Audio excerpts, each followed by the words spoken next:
Assalamualaikum warahmatullahi wabarakatuh. Yang terhormat Bapak dosen mata kuliah pemerintahan daerah dan teman-teman sekalian yang saya banggakan.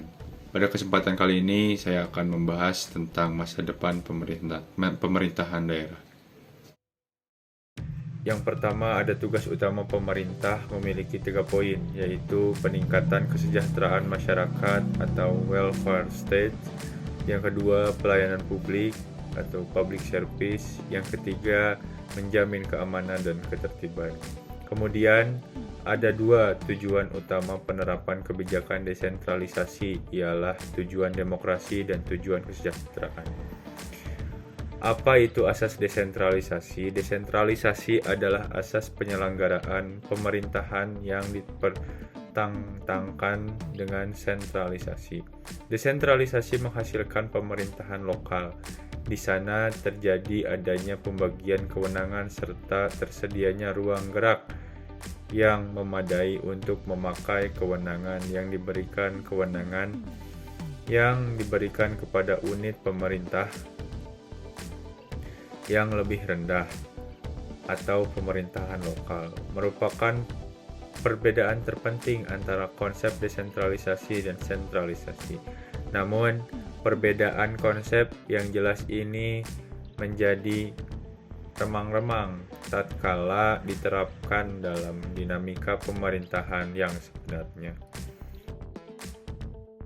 Apa itu asas dekonsentrasi? Definisi dekonsentrasi adalah diartikan sebagai pelimpahan sebagian urusan pemerintahan yang menjadi kewenangan pemerintah pusat kepada gubernur sebagai wakil pemerintah pusat, kepada instansi vertikal di wilayah tertentu dan atau kepada gubernur dan atau bupati, wali kota sebagai penanggung jawab urusan pemerintahan umum. Yang selanjutnya, apa itu asas tugas pembantuan? Pembantuan adalah pemberian mewediwin dimaksudkan untuk meningkatkan efisiensi dan efektivitas penyelenggaraan pemerintahan, pengelolaan, pembangunan, dan pelayanan umum. Tugas pembantuan dilakukan dengan prinsip otonomi seluas-luasnya dalam sistem dan prinsip Negara Kesatuan Republik Indonesia. Hal itu sebagaimana dimaksud dalam Undang-Undang Dasar 1945.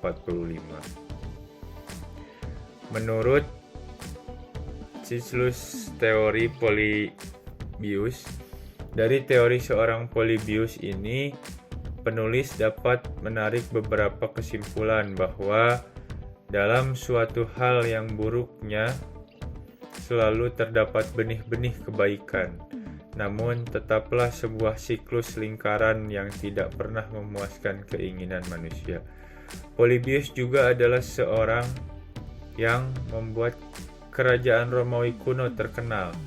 Meskipun Polybius adalah seorang keturunan Yunani dan oleh Romawi ia dipenjara, dan di dalam penjara itu ia mengadakan riset mengenai siklus ini. Hal yang menjadi tambahan saya selaku penulis adalah bahwanya teori siklus ini tidak selalu sama atau berurutan.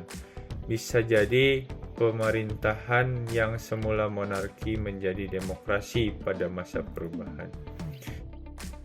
Yang selanjutnya ada oligarki. Kuatnya pengaruh politik oligarki di Indonesia adalah konsekuensi dari terjadinya politik berbiaya tinggi, yang mana para politisi yang ingin berlaga di pemilu membutuhkan sokongan dana besar dari para oligark. Kemudian, kemampuan para oligark yang dapat mempengaruhi jalannya sistem politik ini berakar dari kapabilitas uang yang dapat menjadi alat tukar nilai personal. Yang selanjutnya ada menata ulang desentralisasi asimetris di Indonesia. Desentralisasi asimetris menyangkut urusan yang fundamental terkait pola hubungan pusat dan daerah, menyangkut desain kewenangan, kelembagaan, finansial, dan kontrol yang berbeda. Desentralisasi asimetris setidaknya dapat diberikan dengan pertimbangan konflik, sejarah, dan budaya, daerah perbatasan, ibu kota negara, dan pengembangan ekonomi. Pusat pengembangan ekonomi didasarkan atas pertimbangan geografis karena potensial memicu kecemburuan antar daerah. Dan yang selanjutnya adalah pemekaran daerah. Tujuan otonomi daerah adalah bisa meningkatkan daya guna dan hasil guna penyelenggaraan pemerintahan di daerah, utamanya dalam aspek pelayanan dan pembangunan masyarakat. Selain itu, dapat meningkatkan pembinaan kestabilan politik dan kesatuan bangsa. Selanjutnya ada permasalahan kebijakan desentralisasi di Indonesia. Yang pertama, munculnya peraturan daerah atau perda bermasalah. Berdasarkan catatan Departemen Dalam Negeri, jumlah perda yang dinilai bermasalah dan telah dibatalkan hingga tahun 2011 adalah sebanyak 4.000 buah. Anggaran daerah lebih banyak dialokasikan untuk belanja pegawai, sekira 70% anggaran belanja daerah dialokasikan untuk keperluan belanja pegawai. Saat ini diperkirakan sekitar 120 Pemda di Indonesia terancam mengalami kebangkrutan sebab pendapatan asli daerah PAD yang dimiliki tidak mampu untuk memenuhi kebutuhan anggaran. Yang terakhir, euforia pemekaran wilayah. Berdasarkan data yang disampaikan oleh Dewan Pertimbangan Otonomi Daerah atau DPOD, Kementerian Dalam Negeri diketahui bahwa selama 10 tahun sejak tahun 99 sampai hingga 2009 telah terbentuk 205 daerah otonomi baru yang meliputi 7 provinsi, 164 kabupaten, dan 34 kota. Sebelum menutup, saya akan sedikit menayangkan kasus-kasus. Komisi Pemberantasan Korupsi dan pihak kepolisian terus berupaya memberantas korupsi di Indonesia. Sepanjang tahun 2021, operasi tangkap tangan berulang kali terjadi. Sejumlah kepala daerah dibui karena korupsi. Februari 2021, KPK menetapkan Gubernur Sulawesi Selatan Nurdin Abdullah sebagai tersangka kasus suap proyek infrastruktur di lingkungan pemerintah Provinsi Sulawesi Selatan.